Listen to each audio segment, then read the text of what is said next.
Welcome back, MTG Joe here. Today we're going to be doing a kind of ad hoc historic breakdown, weekly meta breakdown. So normally what we do is we look at Untapped GG, we look at the companion tool that tracks like win rate data for Arena Ladder.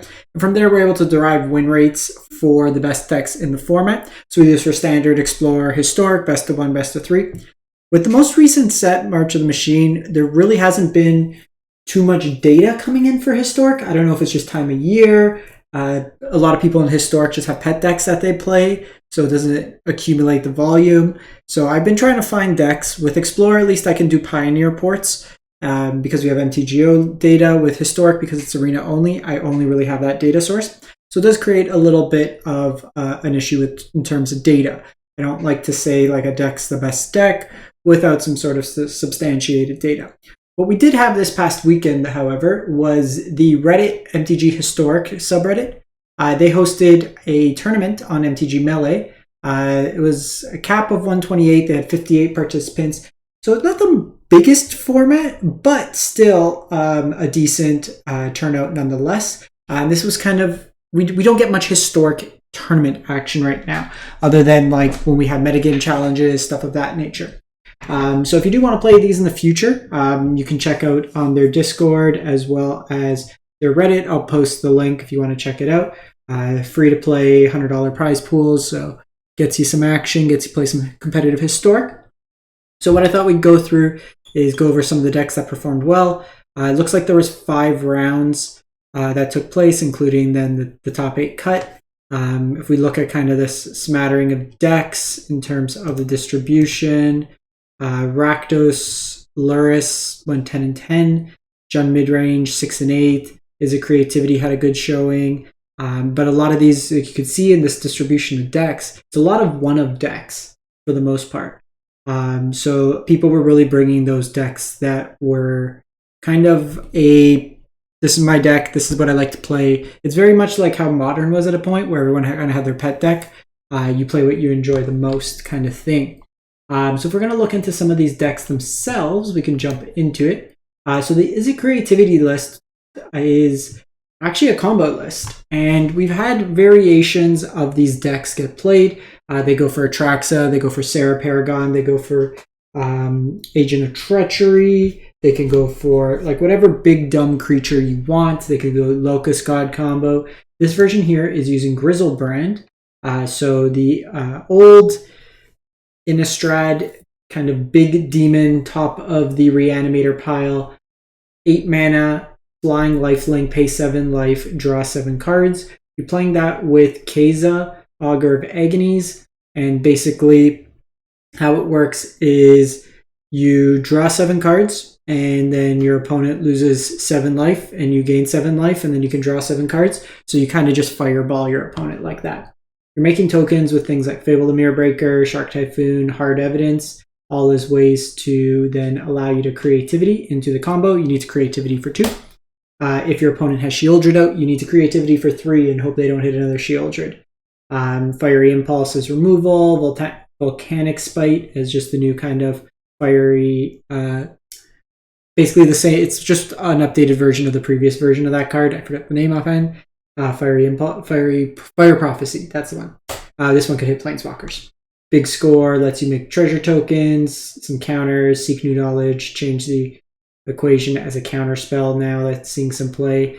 So kind of doing that as the combo.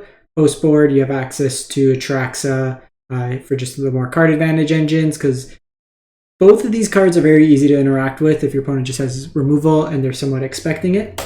But then you can go Sarah's Emissary, you can just go Control Route with Shark Typhoon, you can play Atraxa, so there's a lot of kind of ways around it in that regard. Otherwise, it's just like counter spells and kind of value cards, more removal, stuff of that nature in the sideboard. We then have Rakdos Midrange, so this is the go-to kind of Crucius pile. Everything's a 2-for-1 in this deck pretty much. Got Lily for hand hate, Seasoned Pyromancer, really kind of juices up the deck that we don't have in the Explorer version. Lets you kind of get rid of those discard spells when you no longer need them, while also providing you with card advantage when you're Hellbent. And then when it's in the graveyard, you also get to make some tokens. So this is like a 5-for-1 in a way. So kind of your go-to, some Croxas, Fables, stuff like that.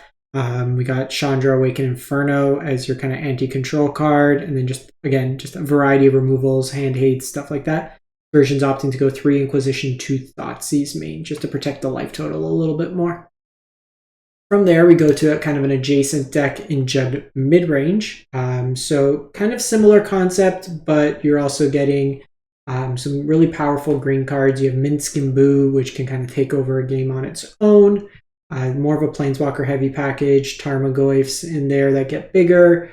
Jarsoul lets you recast stuff from your graveyard for free.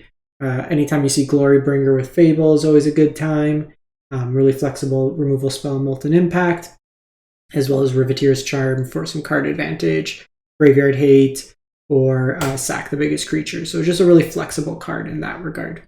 Your sideboard's got a whole bunch of kind of like one-ofs, situational cards, Sacrifice, Card Advantage, and Tireless Tracker. We got a Chandra's Hope's Beacon making an appearance in the sideboard, Kethis. So kind of in case of emergency, just flexible removal. That where green is going to give you enchantment removal, a little bit more flexibility there that the Rakdos deck doesn't typically have.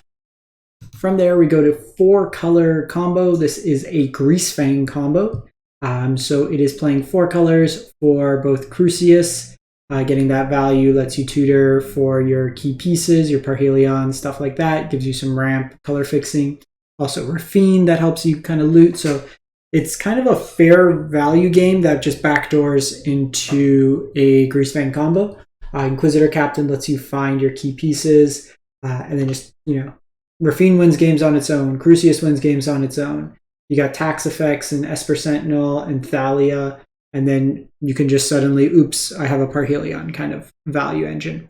A lot of these creatures are humans, I believe, if not Rat Pilot, human, Sphinx Demon, human.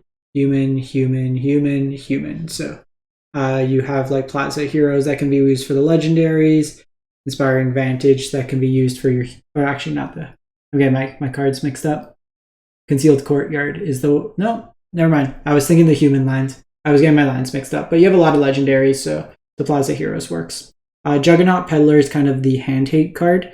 You basically pseudo Thoughtseize your opponent and just replace them with Juggernauts. And this is something that can be hit off of the Inquisitor Captains, as well as just a creature that can attack in, all things considered.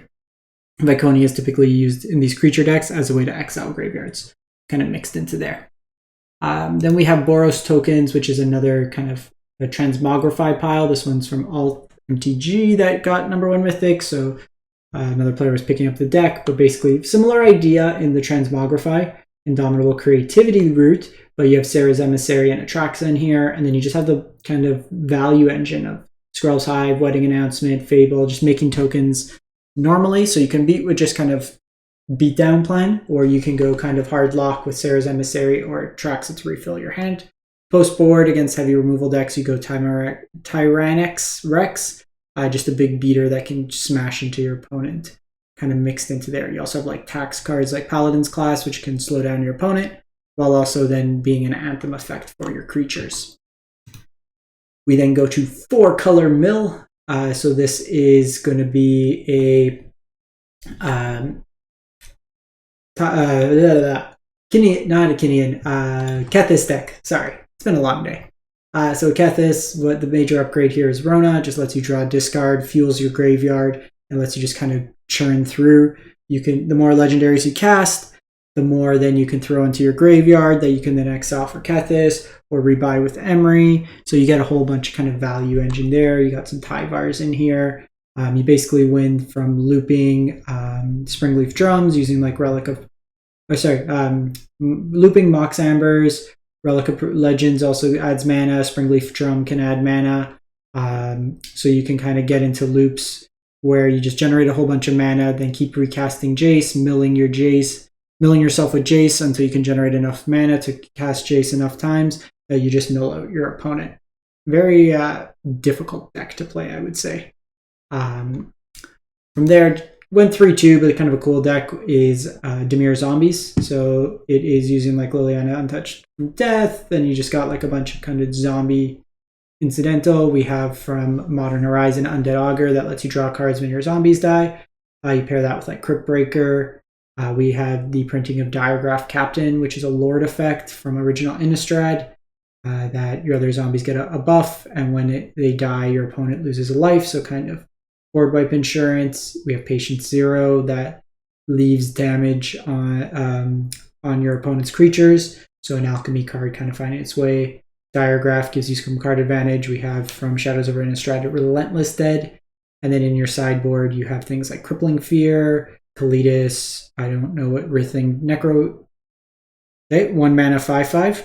Cool. So just kind of some value there. For the splash that they're playing with like Watery Grave, stuff like that, I would probably play some counterspells sideboard, given that you're doing that much, because it's the only blue spell you're really playing for otherwise. But I think playing, some Negates, some Disdainful Strokes, Mystical Disputes, stuff like that could be reasonable on the type of deck. And then lastly, from Untapped, another deck that's been doing well, and I will preface this is likely doing so well because Mistmin plays it a lot and he usually runs pretty hot, but he plays control very well, and these decks don't always translate over for folks. So this is a 65% win rate deck. This is basically it's Grixis Teferi, as he likes to call it. It's another Crucius Pile, Snapcaster Mage, just a bunch of control cards mixed in. Teferi on the top end, and then post board you have access to things like Farewell, Tome of the Infinite for value, just a whole bunch of removal, stuff of that nature there. Again, like I've watched a lot of Mistmin play it. He's a very good player. His decks usually have very high win rates for him. Again, like I've picked up some of them and I just don't navigate them that well. He's a very good control player. So don't get discouraged if you're not replicating these types of results. Certain decks will work for certain people, certain won't. So that's pretty much it. Like I said, I will try to get best of one data out as soon as possible, but like right now it's all the same decks that I was covering 3-4 weeks ago. So I really don't feel like bringing out the same stale data. As soon as I can find some new decks to kind of bring out, I will let you folks know and we can go from there. In any case, thanks for watching. Hope you have a great one. And if you haven't done so already, consider subscribing to the channel. All is free and easy to help out the channel continue to grow. Appreciate the support. Have a great one. Take it easy.